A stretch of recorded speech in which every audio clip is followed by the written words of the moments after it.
Fire Emblem Heroes feels like the beginning of a new chapter for the series. Never before has Fire Emblem been treated as such valuable intellectual property by Nintendo.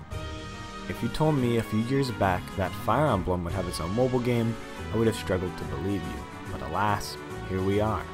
For the last 2 months I've been playing the game, and after a few updates and events, I feel like I've really gotten the gist of my thoughts on it.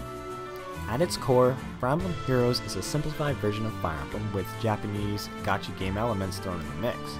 Staples such as the weapon triangle and grid-based gameplay are still here, but some mechanics, such as hit rates, have been excluded to streamline the experience. Same goes for the map size, also downsized to streamline. It does a good job breaking down a fairly complicated series into bite-sized chunks, and is a nice and simple game on the go. But in the end, I think this simplicity ends up working against it. A lot of the fun from Fire Emblem stems from utilizing all the complex mechanics to create fun and intuitive strategies, but Heroes strips most of that away. What's left gets repetitive and monotonous very fast. After I had a team of fully leveled 5 stars, I could pretty much win on every level on auto battle. The lack of variety in the other game modes didn't help either. Arena and Training Tower were just the same game again, only with ranking, feathers, and badges as the reward instead of the game currency orbs, which you got for completing the story missions.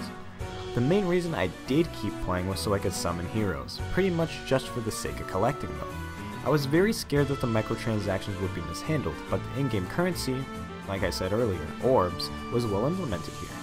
As a mainly free-to-play player, I almost always felt there was at least some way to get more orbs without having to pay for them. Despite my complaints, I still had an enjoyable time with Fire Emblem Heroes over the last couple months, and as a free download, there really isn't a reason you shouldn't at least give it a shot.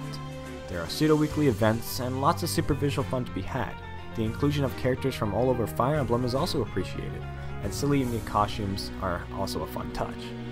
Overall, Fire Emblem Heroes is an enjoyable, brief distraction on the go for both longtime fans and newcomers, but lacks staying power due to its eventual repetitiveness.